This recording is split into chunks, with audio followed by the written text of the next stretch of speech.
Hello, this is the BASSociation channel and this is week 33.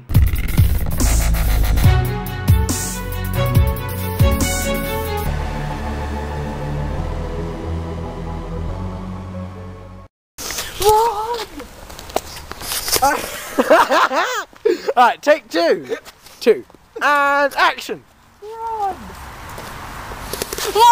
It's only supposed to be though. Yeah, Alright. It's only supposed to be. I was only gonna beat. Alright. And I'm just here. I can't even see.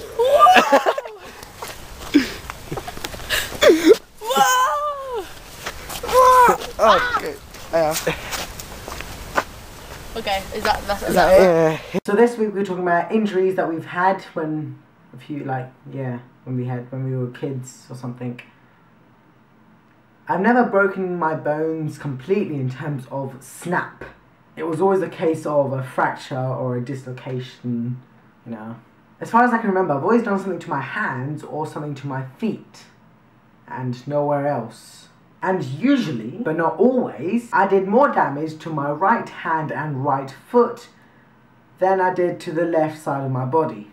I'm going to give you two situations that occurred to me. The first one occurred to me when I was in year 5, so I must have been about 9 years old. I was playing a very weird game with my friend. The game was that one player is meant to throw paper, like bits of paper, to the ground, and the other player is meant to pick it up and give it back to the player. And that was it. There was no time limit or anything. It was just a case of pick up the paper, give it to the next person. Oh no, it was just a case. Wait, was it? Hold on. Oh, this is a confusing game now.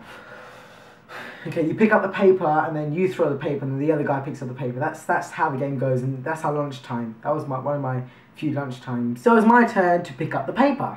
But my friend, he didn't throw the paper that far, so it wasn't that hard for me to pick up.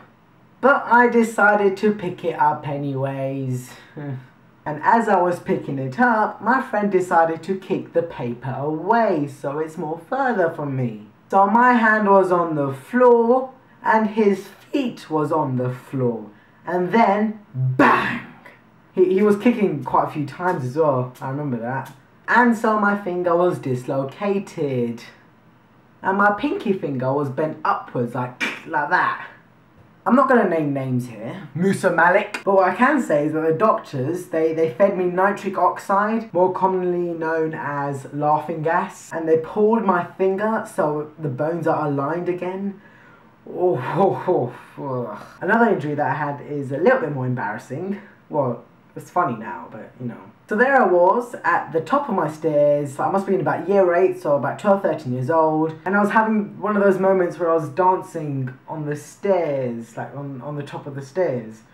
Do you know when you have one of those times where you're completely hyper on fizzy drinks and you just feel to express your hyperness in just a few dance moves? Well, that's not what happened to me. I was completely bonkers at the time, I'm serious. Anywho, so I was probably doing like a moonwalk or a spin or something, and I must have slipped like down the stairs. Like this is the stairs, by the way, that the invisible bit, if you can like imagine that, if you've got imagination. If you don't have an imagination, imagine that you've got an imagination. On my way down, my toes keep banging onto the banisters on every step of the way down. And it was one of those toes that murder you when you hit on the corner of the bed. So you can probably imagine the pain that I went through. Oh gosh. Oof. And so I dislocated it. Stupid me. The embarrassing bit was the dancing. Like this is actually the first time I'm publicly announcing how I dislocated a toe and I was limping for the next 2 weeks.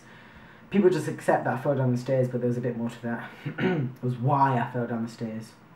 If there was any part of my body that I don't want to injure at all, it would probably be my face, because I like my face. I would burst into tears if I found out that I got into a fight and my tooth fell out, because I won't be able to smile properly for the rest of my life. And that's a bad thing to have. Or not have. And that's why you should never get into a fight. So that's my moral of the week.